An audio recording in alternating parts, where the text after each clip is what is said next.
우리에게 주시는 하나님의 말씀 창세기 5장 1절에서 32절까지 말씀입니다.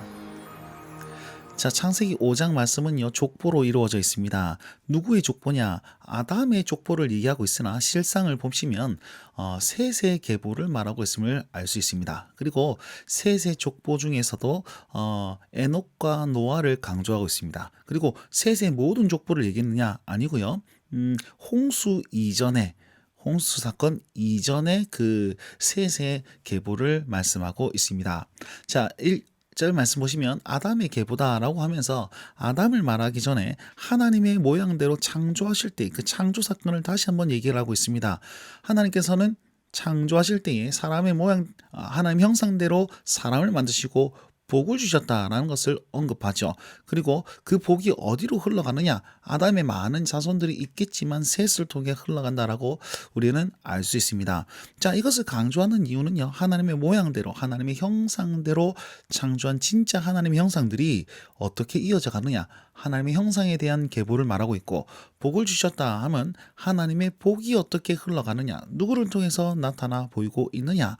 이것을 추적하고 있는 것이죠. 결국 다른 말로 하면 하나님의 구원 사역, 복의 사역이 이렇게 흘러가고 있으면 우리에게 알려주는 족보가 바로 5장의 내용이다라는 것을 말씀드립니다. 그 내용은 이렇습니다. 아담이 셋을 낳고 셋은 에노스를 낳고 에노스는 게난을 낳고 마할랄렐 야렛 에녹, 무드셀라, 라멕, 노아, 셈, 야벳까지 이렇게 나타나 있는데, 이 족보의 특징을 몇 가지 말씀드리겠습니다. 특징이요, 끝이 이래요. 살고 그리고 죽었더라 라고 얘기하고 있습니다. 누구는 몇 세 때에 누구를 낳고 이후에 몇 년을 살고 몇 세의 나이로 살고 죽었더라, 이렇게 끝이 납니다. 그래서 이 5장은요 죽음의 족보라고 별명을 붙여 놓았습니다. 계속 죽음으로 끝나기 때문에. 그런데 마태복음 1장에 보시면 예수님의 족보는요 생명의 족보입니다.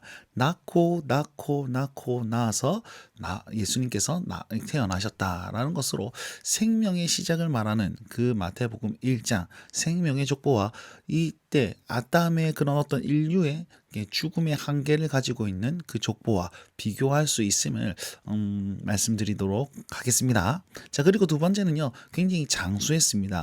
기본이 한 800년이고 최대는 우리 무두셀라가 969세로, 그리고 최소 365세 에녹이 그렇게 살다가 하나님의 부름을 받았거든요. 그렇게 해서 장수의 계보다라고 할 수 있겠고요. 그 다음에 노아와 에녹을 강조하고 있습니다. 에녹이요 7번째 위치해 있고 이제 노아는 10번째 위치해 있습니다. 7과 10이라는 숫자는 히브리인들에게는 굉장히 중요한 숫자거든요. 그러니까 이 의도적으로 에녹과 노아를 이 위치에 놔둠으로써 이 족보의 이들을 통해서 하나님께서 어떤 일을 펼치느냐, 또 이들의 의미가 무엇이느냐를 강조하고 있는 것입니다. 자, 그렇다면 강조점인 이 에녹과 노아를 한번 살펴보도록 합시다. 에녹은요 365세 때 하나님의 부름을 받았는데 65세 때 무두셀라를 출생했다라고 합니다. 자, 무두셀라의 이름은 무엇이냐? 창의 끝이라는 뜻입니다. 왜 아이의 이름을 창의 끝으로 얘기를 했을까요? 지었을까요? 자, 요 계보를 한번 잘 살펴보면요. 무두셀라가 969세를 살고 죽었단 말이죠. 무두셀라가 죽을 그때에 홍수 심판이 일어납니다. 이거 숫자를 잘 계산해 보면 그 시기거든요. 그래서 아마도 에녹은요 무드셀라를 통해서 이 땅에 위기가 올 것이다, 심판이 임할 것이다, 그러니까 회개하라라는 메시지를 아들의 이름에 넣은 것이 아닐까라고 추측해 볼 수 있는 것이죠. 그렇게 할 수 있는 이유는 무엇이냐? 22절 23절에 동일하게 그는 하나님과 동행했다라고 두 번이나 얘기를 하고 있습니다. 하나님과 동행했다는 말은 하나님께 순종하고 복종했다는 말이거든요.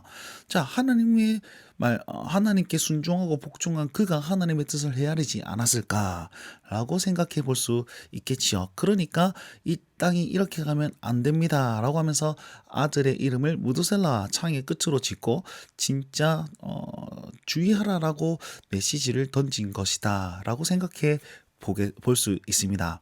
자, 그리고 나서 하나님과 동행한 그는요, 죽음 없이 하나님께서 그를 데려가십니다. 24절 말씀에 그를 하나님께서 데려가시니 이 땅에 있지 아니하더라 라고 표현하고 있죠. 죽음을 보지 않는 그 두 사람 중에 한 사람이 바로 이 에녹이다라는 것, 그만큼 복을 받았다는 것입니다. 자, 한번 생각해 봅시다. 에녹은요 365세까지 살았습니다. 그러면 굉장히 적게 살아난 거거든요. 이 800년 동안 살았던 이 사람들은. 자, 그러면 이 말은 무슨 말이냐? 장수가 진짜 최고의 복이 아니라 하나님과 동행하는 것이 최고의 복이다라는 사실을 알려주고 있고, 그리고 이 땅의 삶 이외에 다른 삶, 죽음 이후의 삶이 존재한다라는 사실을 알려주고 있는 것이 이 에녹의 삶이 아닐까.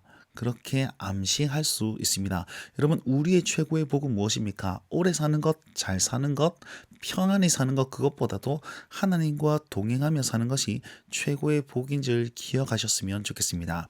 자, 노아를 한번 봅시다. 노아는요 777세를 살다 죽었습니다.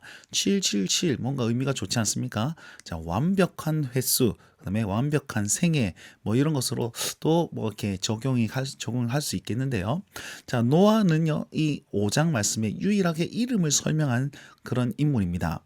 뭐라고 설명하냐면, 여호와께서 땅을 저주하심으로 수고롭게 일하는 우리를 이 아들이 안위하시리라 라는 표현으로 노아라는 이름을 지었단 말이죠. 자, 그렇다면 노아의 아비인 그 라멕은 왜 여호와께서 땅을 저주하시겠다라고 생각을 했을까요? 그 땅이 지금 이렇게 하면 안 되겠구나, 인류의 타락과 심판이 있을 것이라는 것을 알았다는 거죠. 깨달았던 거죠. 혹은 무드셀라를 통해서, 아니면 에녹을 통해서 깨달았던 거죠.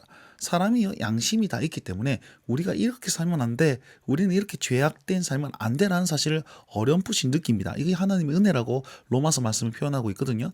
우린 양심이 있기 때문에 죄를 알 수는 있습니다. 그러나 해결은 할 수 없겠죠. 예수 그리스도 말미암아서 해결 가능하니까요. 아무튼 이들이 이렇게 이 땅이 저주받을 것이라는 사실을 암시하고 있었습니다. 그래서 이 아들의 이름을 노아라고 하면서, 아들아 네가 우리의 이 세대를 좀 안위해라, 잘 돌보아라 말한 뜻으로 했겠죠. 하나님께서는 이 노아를 사용해서 어떻게 안위하십니까? 물로 심판하시고 세상을 새롭게 하심으로 그의 자손들을 말미암아 새로운 시대를 이렇게 내보임으로써 이 땅을 안위하셨다라는 것입니다. 물론 이 라멕은 진짜 자기네들의 구원을 생각했겠지만 하나님께서는 다른 쪽으로 역사하셨다라고 우리는 생각할 수 있겠죠. 자, 이런 죽음의 족보, 죽었다라고 끝나는 이 족보, 그러나 노아는요 죽었다라고 명시하지 않습니다. 왜냐하면 6장부터 9장까지 노아의 생애를 다시 한번 얘기하기 때문에 9장 마지막에 노아는 이렇게 죽었더라라고 얘기하고 있거든요. 그래서 노아의 그런 생애는 아직 이제 9장까지 쭉 이어진다는 사실을 좀 기억하시고 성경을 보셨으면 좋겠습니다. 자, 오늘 말씀을 우리 삶에 한번 적용해 보십시다. 여러분, 우리가 타락하는 이 땅에서 진짜 복은 무엇입니까? 그리고 이 땅이 정말 타락하여서 나아가고 있다는 사실을 알고도 그들은 회개하지 않았습니다. 우리는요, 이 땅이 악한 이 땅에서 우리는 어떻게 하며 살아야 되는지 오늘 좀 적용해 볼 수 있지 않을까, 그렇게 생각해 봅니다. 이 말씀 붙들고 또 오늘 하루 승리하시고 주님과 동행하시길 바랍니다. 날마다 주님과